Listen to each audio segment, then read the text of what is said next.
students, welcome to our channel. Let's start today's session. Today we are going to discuss about the exercise 15b, that is from question number 3rd. Hope so आपने इसका जो first part है exercise 15b का वो अच्छे से समझ लिया होगा और कोई प्रॉब्लम भी नहीं होगी. तो let's start from question number 3. Draw the graph of the function y is equal to 5x. Graph हम कल भी ड्रॉ कर चुके हैं. कैसे ड्रॉ करते हैं ये हमने कल सीखा था. If the equation is given y is equal to 5x, then how we can draw the graph. कैसे ग्राफ ड्रॉ करते हैं. This is the graph paper. We have to draw the equation y is equal to 5x on this graph. सबसे पहले क्या करेंगे, कोई ना कोई लाइन ड्रॉ करेंगे कहीं भी ग्राफ पर. आप कहीं भी ड्रॉ कर सकते हैं. मैं जस्ट एक एग्जांपल ले रही हूँ. जैसे मैंने ये कोई लाइन रफली ड्रॉ कर दी, उसके बाद एक ये लाइन ड्रॉ कर दी. ठीक है, दिस इज दी, ये कौन सी लाइन है, दिस इज एक्स एक्सिस. ये आप ऐसे ड्रॉ नहीं करोगे. Use scale when you are drawing the line. और एक्स एक्सिस और वाई एक्सिस दोनों के लिए आपको बहुत अच्छे से नीट एंड क्लीन डायग्राम बनाना है. X dash clear, y axis and the x axis. उसके बाद इक्वेशन दिया y is equal to 5x. y is equal to 5x के लिए सबसे पहले आपको अपनी नोटबुक में एक टेबल बनाना है x y. At least 3 points तो आप ले लो. At least 3 points, x axis, y axis, x value, y की वैल्यू और 3 बॉक्स ले लिए. अब अपनी मर्जी से क्या करना है, x की वैल्यू पुट करते जाओ और y की वैल्यू आ जाएगी. For example, if I wants to put the x is equal to 1, x is equal to 1, अगर मैं यहाँ x is equal to 1 रखूंगी तो क्या आएगा, y is equal to 5 into 1, that is 5. यही तो आएगा, y is equal to 5. If I put the value of x is equal to 2, then what will we get, value of y is equal to 10. If I wants to put the value of x is equal to 3, then we get y is equal to 15. यही values मिलेंगी. आपकी मर्जी, आप 1 put करो, 2 put करो, 1.5 put करो, minus में put करो, जैसे मर्जी पुट करो. आप x की कोई भी वैल्यू ले सकते हैं, या फिर अब y की वैल्यू बस वो 5 डिवाइड में जाएगा तब x की वैल्यू फाइंड आउट करनी पड़ेगी. तो उससे बेटर है कि x की वैल्यू ले लो, y की वैल्यू आ जाएगी. जो मुझे इजी पॉइंट्स लगे इसलिए मैंने वो ले लिए. तो यहाँ 0 ओरिजिन होता है, हमें पता है. मैंने यहाँ 5 ले लिया, यहाँ 10, यहाँ 15, देन 20. मैंने 5 का गैप ले लिया. आपकी मर्जी, आप 2 का लो, 3 का लो, 1 का लो, जैसे भी आपको ठीक लगे. नीचे क्या आता है, -5, -10, -15, जस्ट लाइक दिस.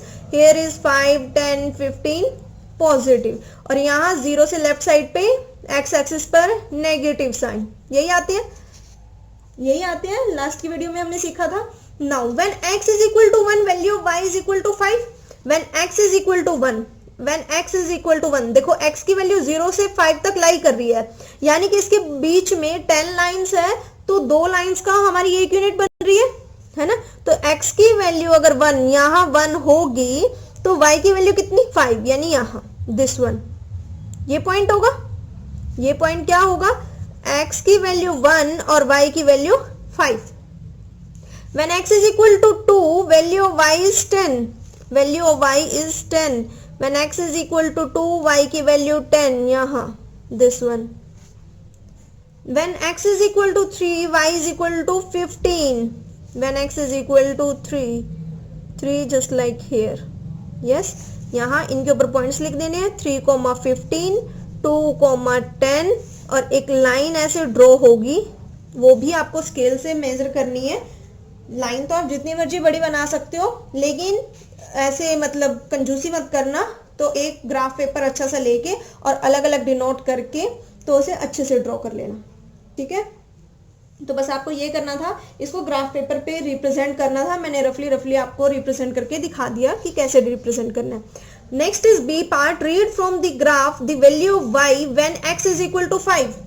वो कह रहा है जब x की वैल्यू 5 है तो y की वैल्यू कितनी है, y की वैल्यू. अब ये ऊपर जाएगा तो हम यहाँ से जहां भी ये x की वैल्यू 5 होगी, यहाँ ऊपर जाके मेट करके देख लेना कि y की वैल्यू कहाँ आएगी. वो आप मेट करके देख लेना कि y की वैल्यू कहाँ आएगी. जब आप ग्राफ ड्रॉ कर लोगे तो आपको अच्छे से क्लियर हो जाएगा कि कहाँ वैल्यू y की ये लाई करती है. करना आता है ना. When x is equal to 5, then the value of y is from the graph, कल भी सीखे थे हमने, x इज इक्वल टू 6, फिर x इज इक्वल टू 6 पर देख लेना y की वैल्यू कहाँ मीट करेगी, बस x और y की वैल्यू बतानी है from first and the second part of the 3b. When x is equal to 5 what is the value of y, when x is equal to 6 then what is the value of y. वो आपको graph को देखकर ही बतानी है. जब आप graph draw कर लोगे इस इक्वेशन के लिए then you can easily tell. Next is question number 4. Draw a graph draw करना है to convert miles to kilometres. Miles को किलोमीटर्स में convert. Given 1 mile is equal to 1.6 kilometre, और 1 माइल किसके इक्वल गिवन है, 1.6 kilometre के equal given है. Use the graph to find, और ग्राफ का यूज करना है क्या फाइंड आउट करने के लिए, how many kilometres are approximately equal to 4.5 miles. 4.5 miles के लिए कितने किलोमीटर होगा, ये हमें किससे बताना है, ग्राफ को देखकर.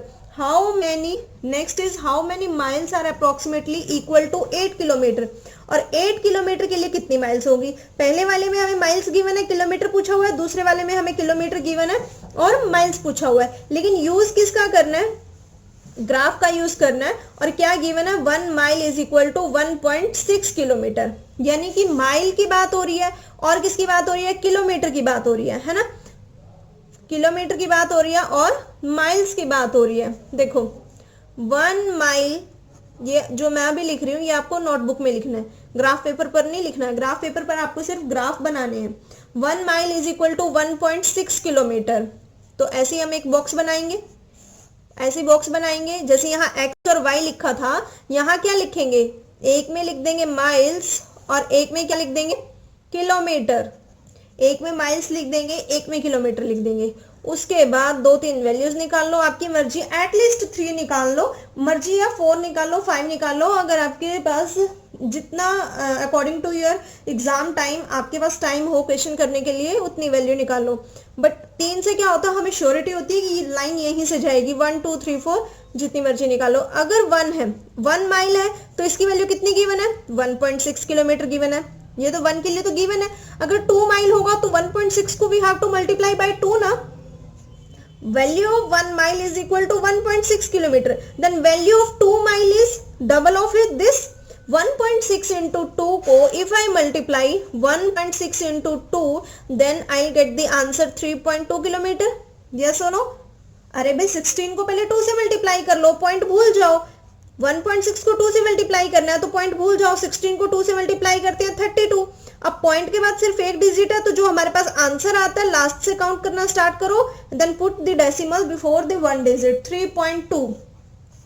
If the value of mile is 3 then kilometre में आंसर कितना आएगा, multiply 1.6 by 3 we get the answer 4.8. Yes, if I multiply 1.6 by 4 then I get the answer 6.4. Clear. 4 values मैंने ले ली. Just like this. एक ऐसे x axis बनाना है, Y axis बनाना है, एक्स एक्सिस वाई एक्सिस बनाना है, x axis y axis y axis. यहाँ क्या लिखना है, नीचे लिख दो माइल्स, दिस वन, ये एक्स एक्सिस, और ये लिख दो किलोमीटर की यहाँ इतने किलोमीटर है. अब अगर 1 माइल है तो किलोमीटर 1.6 है. ऐसे 1 2 3 उस according you have to put all these values on the graph paper. Clear. एक ऐसी कुछ ना कुछ स्ट्रेट लाइन मिलेगी बिकॉज ये पर्टिकुलरली यूनिफॉर्म मोशन में जा रहा है. थोड़ी सी साइंस, चलो. यूनिफॉर्म मोशन मतलब जितना माइल्स में डिस्टेंस है उतना ही किलोमीटर में डिस्टेंस पर्टिकुलर सेम हो जा रहा है. जितना माइल्स है उतना ही किलोमीटर चल रहा है. तो यूनिफॉर्म मोशन में एक ऐसे स्ट्रेट लाइन ड्रॉ होगी हमारे पास. यहाँ आपको वैल्यूज माइल्स की लिख देनी है. कितनी लिखोगे, 1 2 3 4 ऐसे. एक बॉक्स के लिए 1, सेकंड के लिए 2, थर्ड के लिए 3 लिख देना. क्योंकि ये पॉइंट्स में है तो इसलिए पॉइंट आपको सॉल्व करना इजी हो जाएगा. जैसे 1.6 लिखना है, 1.6 तो बीच वाला तो हमें पता है 1 और 2 के बीच में, 1 और 2 के बीच में बीच वाला पॉइंट जो थोड़ी सी हल्की डार्क लाइन है, थोड़ी सी हल्की डार्क लाइन, दो लाइंस के बीच में आपको एक थोड़ी हल्की बीच में लाइन दिखाई दे रही होगी, तो वो हमारे पास पॉइंट हो जाएगा 1.5. जस्ट उससे नेक्स्ट वाला 1.6. तो इस क्वेश्चन के लिए आपको ग्राफ ड्रॉ करना इजी हो जाएगा अगर आप 1-1 का गैप लेके करते हो तो. ठीक है. और यहाँ आप क्या लोगे, आप ले सकते हो 1.6, इसका डबल 3.2, उसका 4.8, नेक्स्ट 6.4. आप इस तरीके से ले सकते हो क्योंकि डिस्टेंस आर सेम. क्योंकि डिस्टेंस सेम है इसलिए हम ले सकते हैं। ये नहीं कि हम इसके अकॉर्डिंग ले रहे हैं, हमारा ठीक है चलो हम इसके अकॉर्डिंग भी ले रहे हैं, लेकिन डिस्टेंस भी तो सेम आ रहा है इनके बीच में। कई बार क्या होता है इनके बीच में डिस्टेंस सेम नहीं आता, तो ये नहीं है कि जो y की वैल्यू है वो y एक्सिस पर वही ले लो, वो आप अपने अकॉर्डिंग भी ले सकते हो। 1.6, 3.2, 4.8, 6.4 आ रहा है, आप 1, 2, 3, 4 करके भी लोगे और बीच में उन लाइंस को काउंट करके अगर आप लिखोगे तो भी आपका गलत नहीं होगा। हर बच्चे का ग्राफ पेपर अलग अलग हो सकता है, क्योंकि मे बी वो कौन सी लाइन ले रहा है, कितने कितने का डिस्टेंस ले रहा है। यस, लेकिन ये बात ध्यान रखनी है, यहाँ आपको माइल्स लिखना है, यहाँ आपको किलोमीटर लिखना है। क्लियर हो गया। अब ग्राफ पेपर को देख के हमारे पास कुछ ना कुछ इस तरीके से डायग्राम बन जाएगा। How many kilometres are approximately equal to 4.5 miles. अब 4.5 कहीं ना कहीं 4.5 माइल्स आएगा, किलोमीटर यहाँ है, तो क्या ग्राफ पेपर को देख के आप बता नहीं सकते वाई एक्सिस पर, जहां भी वाई एक्सिस पर 4.5 वाली, एक्स एक्सिस पर 4.5 लेकर, क्योंकि miles are on the x axis, 4.5 x axis पर लेकर, और वो देख लो वाई को कहाँ टच कर रहा है, वाई को कहाँ टच कर रहा है, वो हमारे पास आंसर हो जाएगा। सिमिलरली हमें क्या बताना है, माइल्स बताने हैं when kilometres, 8 kilometres are given. अब 8 किलोमीटर हमारे पास कहीं ग्राफ बनेगा, कहीं ना कहीं 8 आएगा, तो उसके आगे चलते रहो, जहां भी वो लाइन को मीट करे, जो ये हमारे पास इक्वेशन को सॉल्व करने के बाद लाइन आती है, जहां भी वो उस लाइन को मीट करता है उसके नीचे जस्ट देख लो एक्स एक्सिस पे कहां मीट कर रहे हैं। क्लियर हो गया, कर लोगे। बाकी फिर भी अगर आपको ऐसे रफली डायग्राम से नहीं समझ आ रहा, तो ऐसे तो हमारे पास 30 मिनट्स में एक क्वेश्चन ही हो पाएगा, अगर मैं आपको अच्छे से सारा एक एक चीज बनाकर दिखाऊं तो। बाकी पीडीएफ आपको डिस्क्रिप्शन में मिल जाएगी, वहां से आप अपना मैच कर सकते हो हमारा सही है या नहीं है। Next is question number 5th। The following diagram shows the temperature during a day. एक दिन का टेम्परेचर शो कर रहा है कि 5 AM 21 degree Celsius, 7 AM 23 degree Celsius, 9 AM 29 degree Celsius, just like this. First is plot the points on a graph. Graph paper पर points plot करने हैं and then join the points with straight lines, और फिर उन points को straight line से भी join करना है। क्लियर, पहले तो इनको ग्राफ पेपर पे ड्रॉ करना है, फिर उनको स्ट्रेट लाइन से ज्वाइन करना है। अब देखो, एक तो हमें 5, 7, 9, 11, 1 PM, 3 PM क्या गिवन है, टाइम गिवन है। तो जो हम एक एक्सिस लेते हैं, that is x axis and the y axis, एक साइड तो हम क्या रख लेंगे, टाइम, एक साइड को हम टाइम डिनोट कर लेंगे और दूसरी साइड को टेम्परेचर डिनोट कर लेंगे। इतने डिग्री सेल्सियस आ रहा है, इतने डिग्री सेल्सियस आ रहा है, एक साइड को टेम्परेचर ले लेंगे, एक साइड को हम टाइम ले लेंगे। तो फर्स्ट में तो हमें ग्राफ ही ड्रॉ करना है। Values are given. अगर इसका पीछे आंसर है तो मैं आपको सॉल्यूशन दिखा देती हूँ। यस, गिवन है, देखो 5, 7, 9, 11, 1, कितने कितने का डिफरेंस आ रहा है, 2, 2 का डिफरेंस आ रहा है। अब आप ये मत सोचना कि यहाँ 0 था, यहाँ से यहाँ तक तो 5 का डिस्टेंस है ना, यहाँ से यहाँ तक 5 का डिस्टेंस है और यहाँ से यहाँ फिर आगे 2, 2 का सेम आ रहा है। तो no problem, starting point can be different, आगे सारा सिमिलर होना चाहिए। वो भी मैं आगे जो हमारे पास और ग्राफ के चैप्टर्स आएंगे बड़ी क्लासेस में एक्सप्लेन करूंगी, हिस्टोग्राम और बार ग्राफ कैसे उनमें डिफरेंस होता है। तो 0 to 5, 5 to 7, 7 to 9, 9 to 11 हो गया। ये हमें टाइम गिवन है अप्रोक्सीमेटली जो भी है। अब ये हमारे पास टेम्परेचर गिवन है, टेम्परेचर हमने 21, 23, 25, 27, 29 ऐसे ले लिया। तो जैसे जैसे हमें वैल्यूज गिवन है, वैल्यूज कैसे गिवन है कि 5 AM पर 21 डिग्री सेल्सियस है, 5 AM पर 21, 5 AM यहाँ है तो इसके आगे जस्ट 21 यहाँ डार्क डॉट कर दिया। उसके बाद 7 AM पर 23 डिग्री सेल्सियस गिवन है, 7 AM पर 23 डिग्री सेल्सियस। उसके बाद 9 पर कितना गिवन है, 9 पर 29 डिग्री सेल्सियस, है ना। तो ऐसे ही हमें क्या करना है, पॉइंट्स बनते जाएंगे, जैसे हमें क्वेश्चन में गिवन है उसके अकॉर्डिंग हमारे पॉइंट्स बनते जाएंगे। तो उसके बाद हमें ये स्ट्रेट लाइन ड्रॉ करनी है, बन जाएंगे straight line. You can use this scale to draw the straight lines in neat and clean. ठीक है, यहाँ हो गया। अब हमसे पूछा क्या उसने, approximately when did the temperature first reach 30 degree Celsius, was the temperature increasing और decreasing at this time. Temperature कितना है 30 डिग्री सेल्सियस पर, और इस पर वो टेम्परेचर इंक्रीज हो रहा है या डिक्रीज हो रहा है। 30 डिग्री सेल्सियस, वेयर इज 30, 29 और 31 के बीच में 30 लाई करेगा ना, 29 और 31 के बीच में 30 लाई करेगा। अब 30 से आगे वहां तक लाइन ड्रॉ करनी है जब तक वो हमारे ग्राफ पेपर पर बनी हुई लाइन से टच ना हो जाए। तो जैसे ही टच हुई उसके नीचे एक्स एक्सिस वाली लाइन देख लो, एक्स एक्सिस वाली लाइन देख लो। अब देखो 9 और 11 के बीच में यहां 10 होंगे ना, लेकिन 10 से तो बहुत कम है, नियर अबाउट 920। अप्रोक्सीमेट का मतलब होता है कि कंफर्म नहीं है बट उसके आसपास है, अप्रोक्सीमेटली। अप्रोक्सीमेटली कितना टाइम होगा जब when 30 degree Celsius is approximately 9:20 AM, 9:20 AM। और क्या पूछा हुआ है हमसे, is the graph is increasing और डिक्रीजिंग एट दिस टाइम। तो ग्राफ इंक्रीज हो रहा है या डिक्रीज हो रहा है? इंक्रीजिंग का मतलब बढ़ना। तो देखो पहले यहां से यहां गया, यहां से आ गया, मतलब सेल्सियस टेम्परेचर इज इंक्रीजिंग ना, टेम्परेचर इज इंक्रीजिंग। कहां तक टेम्परेचर इंक्रीज हो रहा है? 41 डिग्री सेल्सियस तक टेम्परेचर इंक्रीज हो रहा है, then it goes on decreasing. लेकिन हमसे क्या पूछा हुआ था कि जो भी हमारे पास ये 9:20 का टाइम आ रहा है 30 डिग्री सेल्सियस पर, यहां तक ग्राफ इंक्रीज हो रहा है या डिक्रीज हो रहा है? Here the graph is increasing. तो इसका आंसर क्या आ जाएगा? Approximately time is 9:20 AM and the graph is increasing. Clear हो गया? Next, for how long was the temperature above 40 degree Celsius? 40 degree Celsius के बाद टेम्परेचर और कितना गया है? 40 डिग्री सेल्सियस के बाद कितना टेम्परेचर?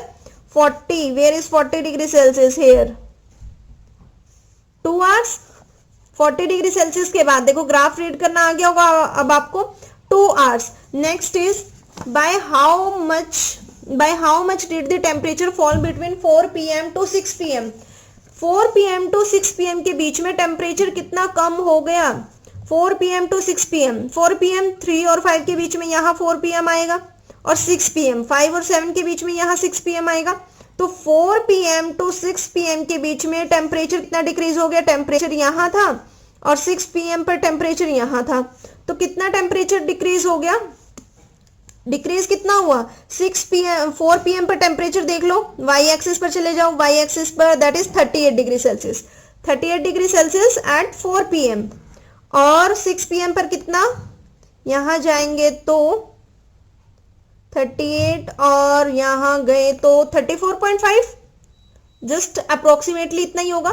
तो नियर अबाउट इन दोनों को डिफरेंस करेंगे 38 और 34 पॉइंट समथिंग, कितना आ रहा है? 34 आ रहा है, 35 आ रहा है, 35 के जस्ट नियर अबाउट आ रहा है कुछ ना कुछ, है ना। तो उन दोनों को सब्ट्रैक्ट करेंगे 4 PM का और 6 PM का। जहां भी 4 PM बन रहा है वाई एक्स एक्सिस से जाओ और वाई पे देख लो कहां मीट कर रहा है। सिमिलरली 6 का टाइम देख लो, उन दोनों का जो भी आपका अच्छे से ग्राफ पे चेक कर लेना कितना टाइम आ रहा है, तो उन दोनों को माइनस करेंगे। Near about 35 degree Celsius temperature decrease हो गया। यहाँ डिक्रीज ही तो हो रहा है, डिक्रीज ही तो हो रहा है आफ्टर 3 PM। क्लियर? इतना हो गया। Next is the graph OA। ये आपको क्वेश्चन नंबर 6 में graph is given, the graph OA, OB and OC in the diagram represent the amount of ₹100 at simple interest for various periods. What rate of interest are represented by the graphs? तो graphs ने कितना rate represent किया है? Graph ने कितना rate represent किया है? क्या निकालना है हमें? What rate of interest? Rate of interest हम पहले भी 8th चैप्टर में पढ़ चुके हैं। अगर हमें सिंपल इंटरेस्ट फाइंड आउट करना है, we have to find the simple interest. उसके लिए क्या रिक्वायरमेंट होती है? P into R into T divided by 100, that is principal into rate into time divided by 100, यही होता है। अब इसने हमसे किसकी वैल्यू पूछी है? रेट ऑफ इंटरेस्ट की, that is the value of R in all the 3 cases for A, B and C. Rate of interest are represented by the graphs and the graphs are OA line, OB line and OC. तो तीनों के लिए rate of interest निकालना है। अब rate of interest अगर मुझे यहां से निकालना है, यहां से रेट कैसे निकलेगा? SI सिंपल इंटरेस्ट डिवाइड में 100 है तो ऊपर जाएगा, मल्टीप्लाई हो जाएगा, P डिवाइड में आएगा, टाइम भी डिवाइड में आएगा, इज इक्वल टू R, यही होगा। If I want to find the value of R from the right hand side, जो इसके साथ एक्स्ट्रा है उसको दूसरी साइड भेज देंगे, और हमें पता है जो चीज मल्टीप्लाई में होती है वो डिवाइड में चली जाती है, और जो डिवाइड में होती है it goes with multiply with S I.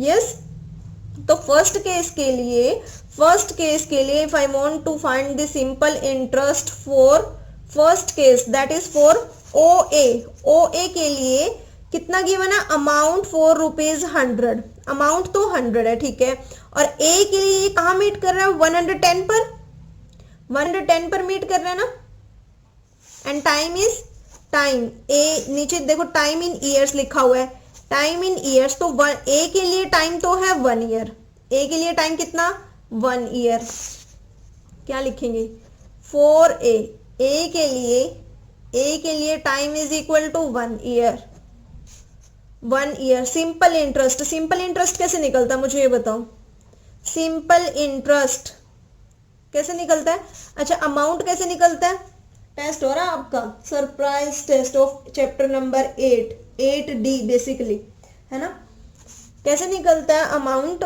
Amount is equal to simple interest plus principal. पहले हम सिंपल इंटरेस्ट निकालते हैं इस फॉर्मूले से, अगर हमें अमाउंट की रिक्वायरमेंट होती है तो amount is equal to simple interest plus principal होता है कि नहीं होता, यही होता है।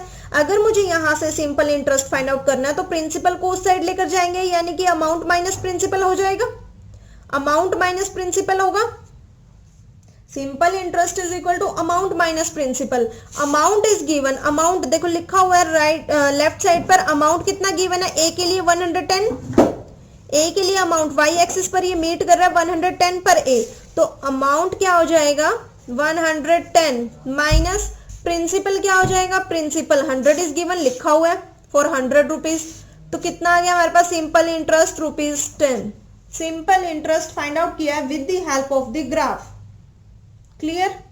अब देखो क्या क्या चाहिए हमें, सिंपल इंटरेस्ट चाहिए, ठीक है, सिंपल इंटरेस्ट हमारे पास आ गया ₹10, 100 हमारे पास है, प्रिंसिपल कितना, प्रिंसिपल कितना ₹100, ये तो सबके लिए सेम है ₹100, और टाइम कितना, टाइम 1 ईयर, टाइम 1 ईयर, तो सारी की सारी वैल्यू पुट कर दो, यहाँ आर की वैल्यू आ जाएगी, आर की वैल्यू कितनी आएगी 4a, ए के लिए निकाल रहे हैं हम ये सब, आर की वैल्यू कितनी आ जाएगी, सिंपल इंटरेस्ट की value 10 into 100 divided by principal की वैल्यू 100 इंटू टाइम की वैल्यू 1, सॉल्व कर दो कितना आ गया 10%।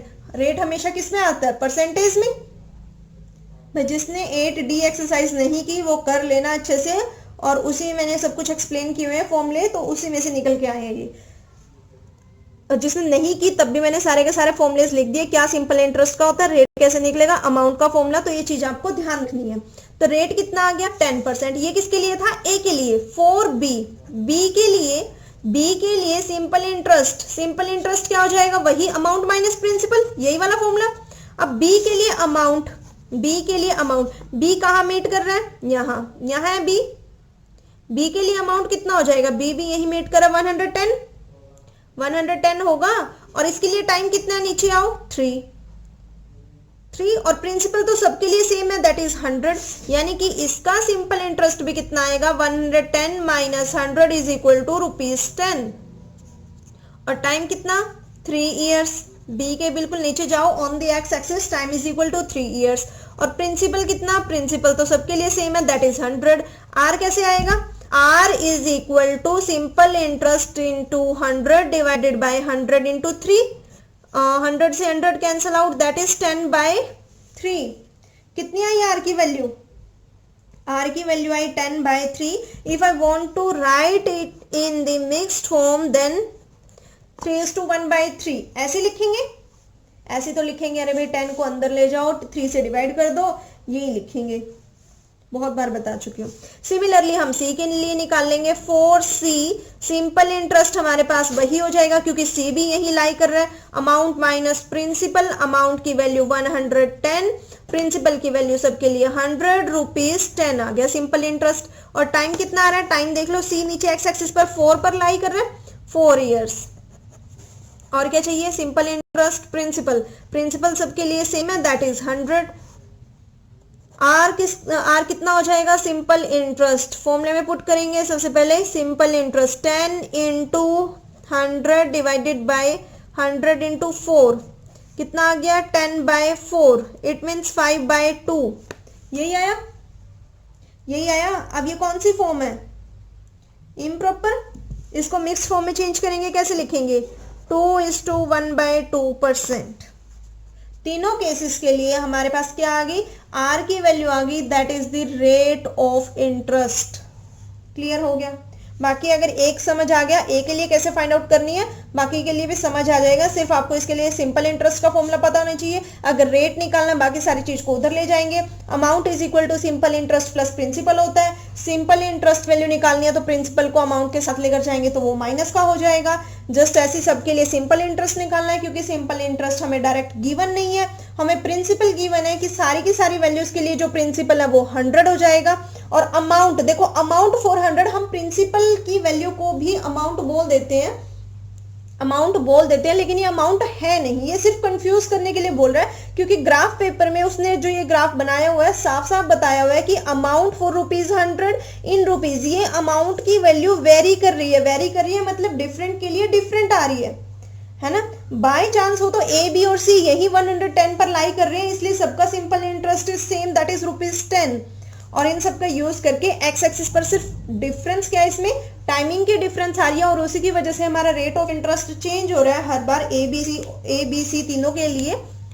तो अच्छे से समझ लेना। जिसको थोड़ा सा भी डाउट होता है वीडियो को एक बार दोबारा देखना, आपके सारे डाउट्स क्लियर हो जाएंगे। नेक्स्ट के क्वेश्चन हम नेक्स्ट वीडियो में देखेंगे। तब तक आप इनकी प्रैक्टिस करना, वीडियो को लाइक करना, शेयर करना। Thank you.